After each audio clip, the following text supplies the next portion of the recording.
Good morning everyone. Today we are going to discuss one of the act which is known as Corporate Social Responsibility under section 135 of Companies Act 2013.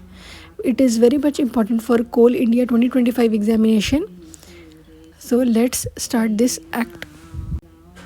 As we can see that corporate social responsibility under section 135 of Companies Act. So what it says, it mandates that certain companies spend at least 2% of their average net profit on corporate social responsibility activities. So government has made it mandatory for companies to at least spend 2% of their average net profit.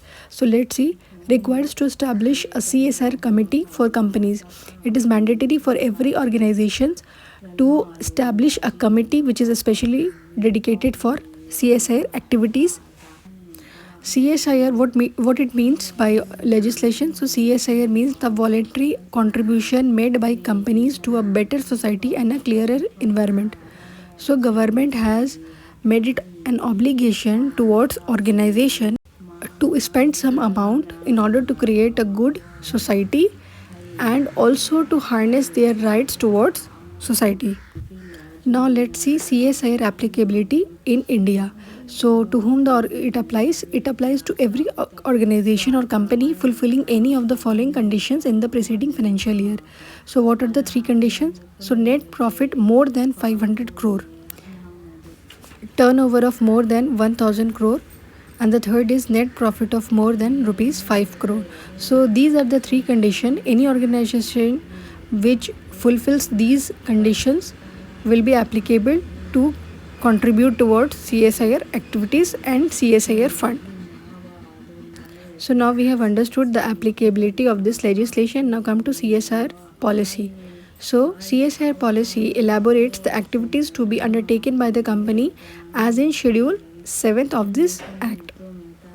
So I just wanted to tell you that there are some policies which government has laid it, and there are number of activities such as eradication of poverty, eradication of illiteracy, and to greener society. There are certain kind of activities which are mentioned in CSR policy, and a company or organization must have to follow and to do the same and to contribute towards that fund. Now let's see transfer and use of unspent amount. It is very much possible that the amount that is 2% of the average net profit on corporate social responsibility activities which are being spent, sometimes it remains unspent. So where we can use that unspent amount? So government has laid certain provision. A company must transfer unspent CSR amount to the following specify funds within 6 months from the end of financial year. So there is a span of 6 months. Within this 6 months, the unspent amount will be donated to PM National Relief Fund, any other fund of central government, and to Indian Council of Agricultural Research, etc. and the likewise. I have just mentioned it three, but there are certain names given by the government. So in an organization can check where they can where they have an option that where they want to spend the rest of unspent amount. Now let's see, the company must use the funds in unspent CSR amount within 3 financial years from the date of transfer. So what it says? It says an organization must use the fund in unspent CSR amount within 3 financial year. Okay, from the line itself it is very much clear. Now comes to second line, the company will transfer unspent amount to the unspent CSR amount within 30 days from the end of financial year. So here there are two things.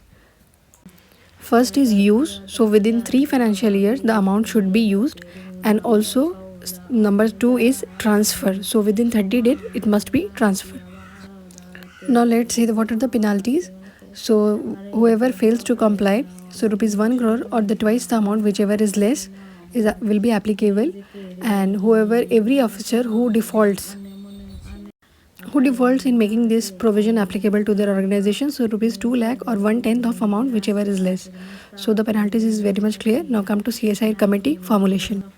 So 3 or more directors, it should be 3 or more directors, and out of which at least one independent director will be there in order to form a CSR committee. And also there are some certain exemptions where the number of board of directors is less than 3, or so 2 directors will be sufficient. But if it is more than 3, then at least one independent director will be there.